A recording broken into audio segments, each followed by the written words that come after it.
Bismillahirrahmanirrahim. Assalamualaikum warahmatullahi wabarakatuh. Selamat pagi semuanya. Kembali lagi di pembelajaran online hari ini. Hari ini kita akan sama-sama belajar mengenai materi tentang urin.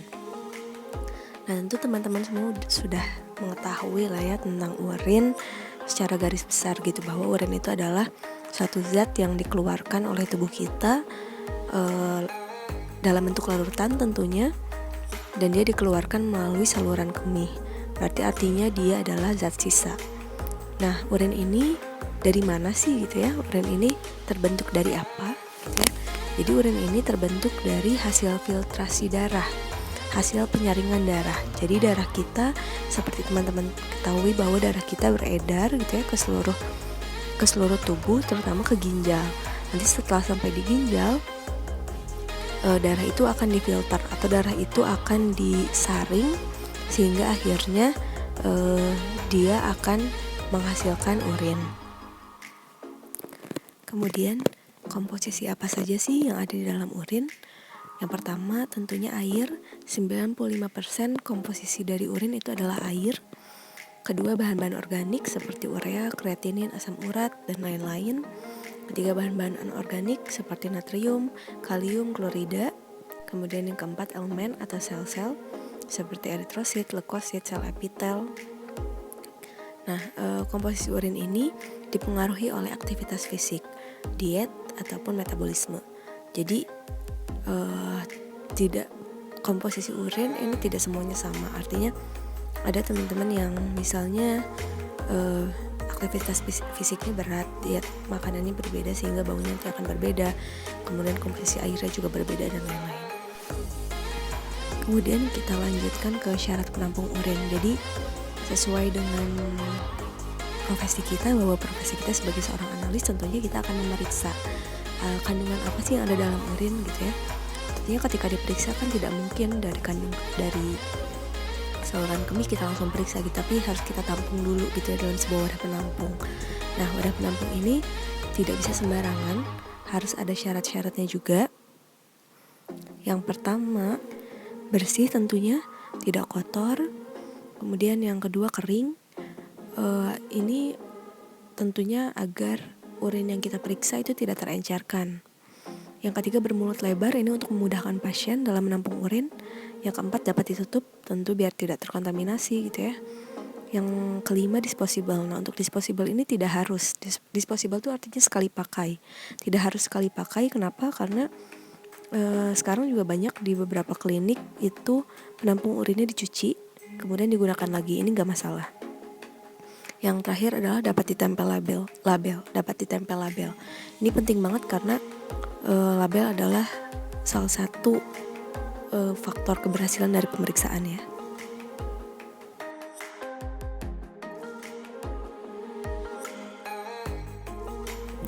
Kemudian penampungan urin berdasarkan waktu. Jadi urin juga ditampung ada waktu-waktunya. Misalnya ini juga tergantung dengan pemeriksaan yang dibutuhkan gitu ya. Di sini ada beberapa penampungan urin berdasarkan waktu. Yang pertama, urin pagi. Tentunya urin pagi adalah urin pertama ketika bangun tidur. Yang kedua, urin sewaktu, itu adalah urin yang ditampung atau dikeluarkan oleh pasien kapanpun pasien mau ya. Kemudian ada urin puasa. Ini diambil setelah pasien berpuasa 8-10 jam. Kemudian ada urin 2 jam PP atau 2 jam postprandial atau 2 jam setelah makan. Jadi pasien makan, kemudian 2 jam kemudian diambil urinnya. Kemudian ada urin 24 jam. Ini urin yang dikumpulkan selama 24 jam pasien gitu ya. Kemudian yang terakhir, urin yang digunakan untuk GTT atau glukosa tolerantes. Ini juga glukosa tolerantes adalah sebuah nama pemeriksaan gitu ya. Nah, waktu penampungan urin ini gitu ya, tergantung dengan pemeriksaan apa yang akan kita lakukan, juga tergantung dengan permintaan dari dokter gitu ya. Misalnya contohnya untuk pasien pemeriksaan HBsAg misalnya, atau pemeriksaan kehamilan gitu ya. Pasien yang ingin melakukan pemeriksaan kehamilan itu diutamakan menggunakan urin pagi gitu.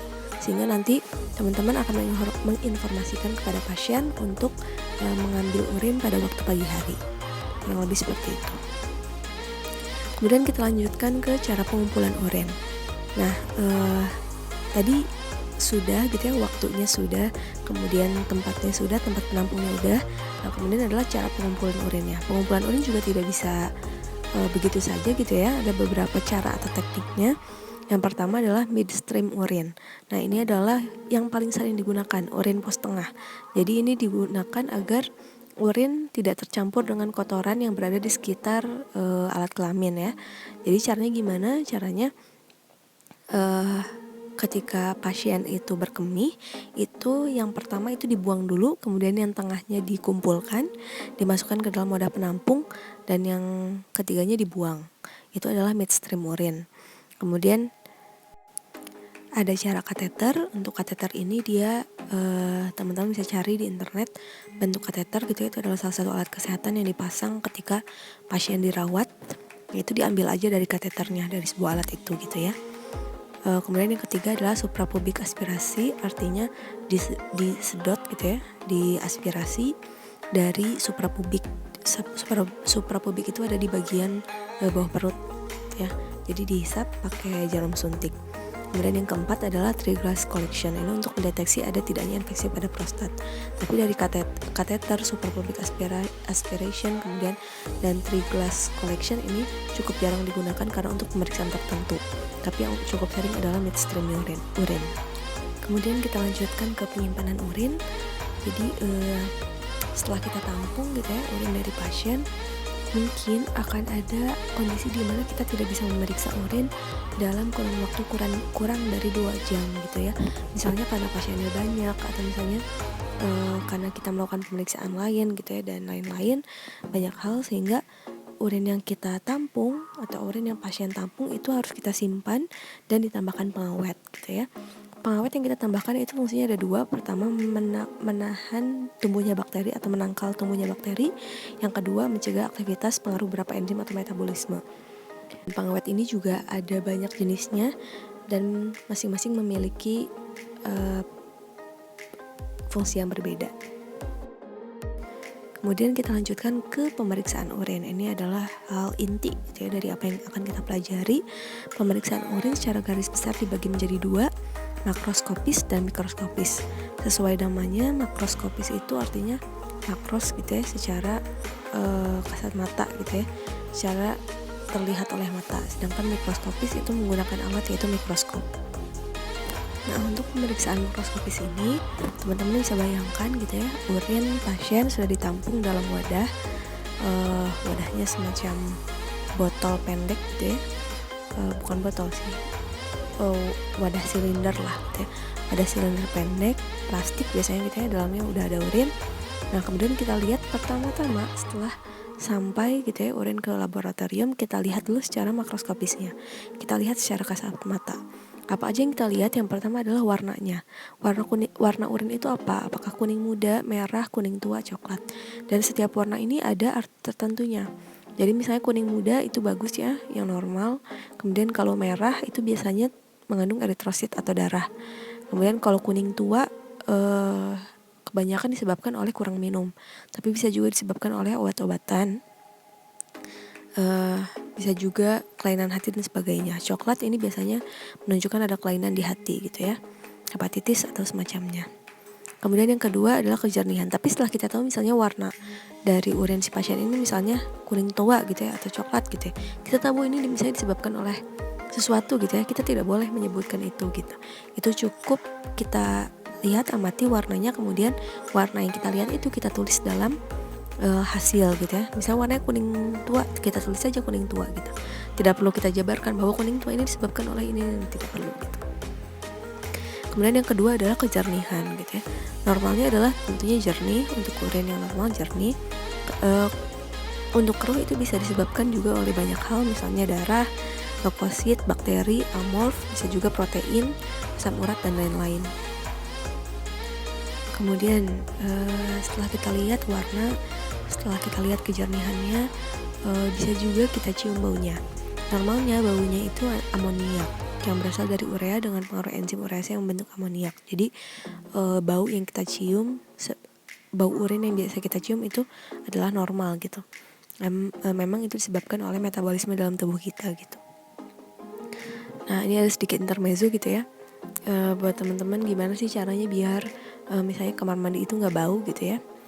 Karena kan urin memang pada dasarnya bau gitu ya, pada hakikatnya bau. Tapi gimana sih caranya biar di kamar mandi itu tidak bau gitu ya? Caranya adalah sebelum setiap personal itu kencing gitu ya, atau mengeluarkan urin, itu pastikan bahwa lantai atau toilet yang akan kita gunakan itu harus basah. Jadi kita basahi dulu dengan air biasa gitu ya, air biasa, air keran gitu ya. Kita basahi dulu dengan air keran, baru kita berkemih gitu. Sehingga nanti bau urin itu tidak akan terlalu lama menempel pada lantai gitu. Kemudian itu intermezzo aja sedikit ya. Kemudian selanjutnya adalah berat jenisnya. Kita periksa berat jenis ini menggunakan alat, baik itu urinometer, refraktometer, dan lain-lain gitu. Katakanlah berat jenisnya normal atau enggak. Untuk normalnya berat jenis urin adalah 1,003 sampai 1,030. Itu untuk berat jenis. Ini juga menunjukkan bahwa misalnya menunjukkan bahwa misalnya urin itu mengandung protein, biasanya berat jenisnya tinggi, atau urin itu mengandung glukosa, berat jenisnya juga akan tinggi gitu. Kemudian yang selanjutnya adalah pH atau potensial hidrogen atau keasaman gitu ya. Normalnya adalah 4,7 sampai 7,5. Ini juga menggunakan alat, rata-ratanya 6 gitu. pH merefleksikan kemampuan ginjal untuk memelihara konsentrasi ion hidrogen plus dalam plasma. Nah, oke, jadi dari pemeriksaan tadi gitu ya, dari kita belajar mulai dari apa itu urin, bagaimana apa kandungan dari urin, kemudian bagaimana menampung urin, syarat menampung urin, waktu kapan diambilnya urin, sampai akhirnya kita melakukan pemeriksaan makroskopik. Saya rasa itu udah cukup banyak banget teman-teman belajar hari ini. Dipelajari lagi. Nah, selanjutnya kita akan bahas lebih kompleks lagi, mulai dari pemeriksaan makroskopik itu tidak berhenti sampai situ. Ternyata ada beberapa pemeriksaan lain, sedikit spoiler. Kita nanti akan belajar tentang pemeriksaan protein dan glukosa urin menggunakan metode manual. Kemudian kita juga akan belajar tentang mikroskopik urin gitu ya. Nanti akan ada di part 2. Saya rasa cukup sekian untuk pembelajaran hari ini. Terima kasih banyak sudah mendengarkan atau sudah menyimak video ini. Semoga teman-teman semakin semangat lagi belajarnya. Saya cukupkan. Terima kasih. Assalamualaikum warahmatullahi wabarakatuh.